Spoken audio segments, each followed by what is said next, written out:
జీవితకాలం గుర్తుండిపోయే ఒక మధుర జ్ఞాపకం.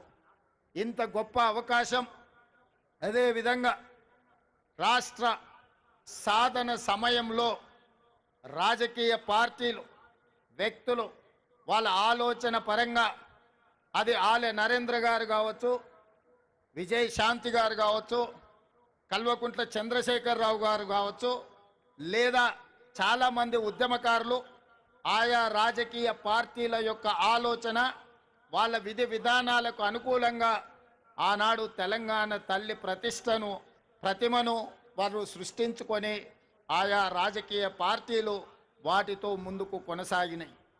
కానీ జూన్ 2, 2014 నాడు తెలంగాణ రాష్ట్రం ఏర్పడిన తర్వాత ఆనాటి పాలకులు 10 సంవత్సరాలైన ప్రభుత్వ అధికారిక కార్యక్రమంగా కానీ లేదా తెలంగాణ తల్లి యొక్క ప్రతిమ అధికారికంగా ఇలా ఉండాలి, తెలంగాణ తల్లి అవతరణ ఉత్సవాలు ప్రతి సంవత్సరం జరుపుకోవాలన్న ఆలోచన ఏ రోజు కూడా చెయ్యలేదు.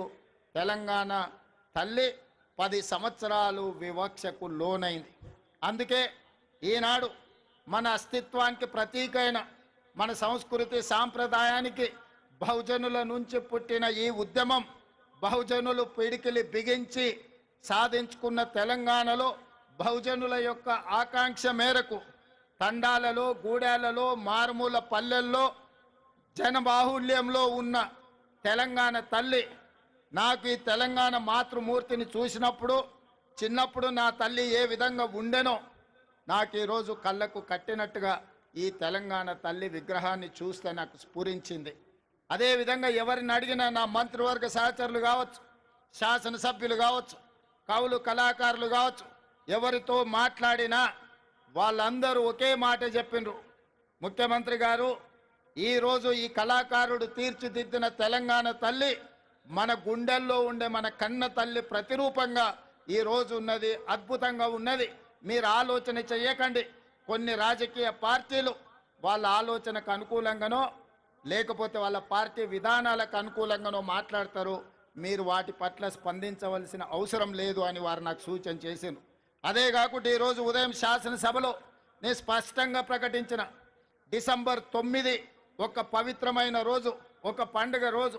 ఈరోజు రాజకీయ విమర్శలకు, రాజకీయ ఆలోచనలకు విరామం పెట్టి పండుగ జరుపుకోవాలి. పండుగ పర్వదినాన మన ఆలోచనలు అన్నీ కూడా అమ్మ చుట్టూతోనే ఉండాలి, తెలంగాణ తల్లిని కీర్తించడంలోనే నిమగ్నం అవ్వాలన్న ఆలోచనతోటి ఈనాడు ఎలాంటి విమర్శలకు, ఎలాంటి వివాదాలకు తావివ్వకుండా ఈరోజు తెలంగాణ ప్రజల యొక్క తెలంగాణ తల్లి అవతరణ ఉత్సవాన్ని ఒక పండుగ కార్యక్రమంగా మన రాష్ట్ర ప్రభుత్వం కొనసాగిస్తున్నది.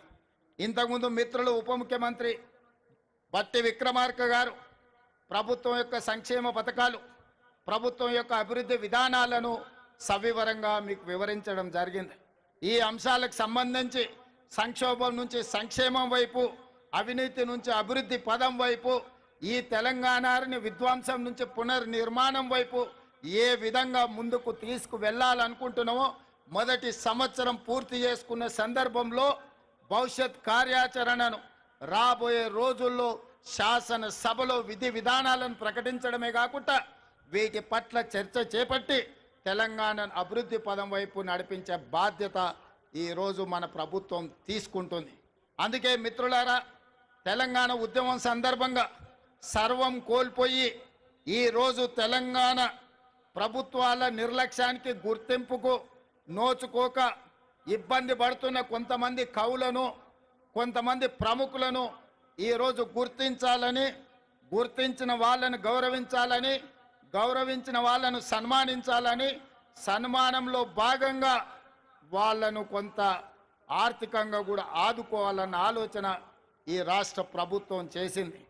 అందుకే మీడియా మిత్రుల వేలాది మంది తెలంగాణ బిడ్డల సమక్షంలో ఈ తెలంగాణ కోసం సర్వం ఒడ్డి సర్వం కోల్పోయిన గొప్ప కవులు, కళాకారులు, ఉద్యమ బాటన లక్షలాది మంది విద్యార్థి, నిరుద్యోగ యువకులను ఉద్యమ బాట పట్టించిన ఈ కవులను, కళాకారులను సన్మానించుకోవాలన్న ఆలోచనతో వారిని గుర్తించే ప్రయత్నం చేసింది. అందులో గూడ అంజయ్య తెలంగాణ ఉద్యమం సందర్భంగా అయ్యోనివా ఓరి రాజుగానే అయ్యోనివా అనే పాట, లేదా ఓరి రాజుగా అనే పాట, ఇలాంటి గొప్ప గొప్ప పాటల ద్వారా తెలంగాణ ఉద్యమాన్ని ముందుకు నడిపించిన గూడె అంజయ్యను తెలంగాణ రాష్ట్ర ప్రభుత్వం గుర్తించాలన్న ఆలోచన చేసింది. అదేవిధంగా గద్దర్ అన్న అంటే మీకు తెలుసు. గద్దర్ అన్న గురించి నేను పరిచయం చేయాల్సిన అవసరం లేదు. గద్దర్ అన్న గురించి తెలియని వాళ్ళు ఈ 4 కోట్ల జనాలలో ఎవరూ లేరంటే అతిశయోక్తి కాదు. వారే కాదు, బండెనుక బండి కట్టి ఈ పాట పాడని వారు, ఈ పాట వినని వారు లేరు.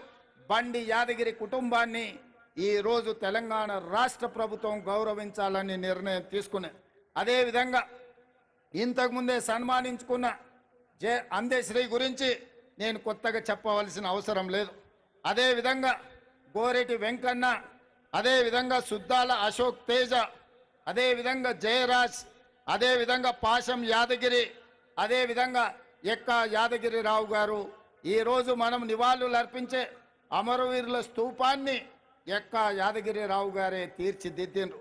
ఈ 9 మంది కవులను, కళాకారులను తెలంగాణ రాష్ట్ర ప్రభుత్వం గుర్తించడమే కాకుండా వారికి ఫ్యూచర్ సిటీలో 300 గజాల ఇంటి స్థలాన్ని ఇవ్వడమే కాకుండా ₹1 కోటి నగదు ఇవ్వడం ద్వారా ఒక తామర పత్రాన్ని తెలంగాణ రాష్ట్ర ప్రభుత్వం ద్వారా వారికి ఇవ్వడం, భవిష్యత్ తరాలు వాళ్ళ మనుమలు ములి మనుమనులు ఆ తామర పత్రాన్ని చూసి తెలంగాణ రాష్ట్ర ప్రభుత్వం వాళ్ళ కుటుంబ సభ్యులను గుర్తించింది. తెలంగాణ ఉద్యమంలో వారి త్యాగం, వారి పోరాటం ఎంతో స్ఫూర్తిని నింపింది అని చెప్పి ఈ 9 మంది కవులను, కళాకారులను తెలంగాణ రాష్ట్ర ప్రభుత్వం గుర్తించి సన్మానించాలనుకుంటుంది. అందుకే వారికి తామర పత్రాన్ని రాష్ట్ర ప్రభుత్వం అధికారికంగా అందించడమే కాకుండా వారికి ఒక ఇంటి స్థలాన్ని, వారికి ₹1 కోటి నగదును వారికి ఇవ్వడం ద్వారా ఈ ప్రభుత్వం, ఈ 4 కోట్ల తెలంగాణ ప్రజలు మీ త్యాగాలను మరవలేదు. మీ త్యాగాలు చరిత్ర పుటలలో, మీ పోరాటాలు మా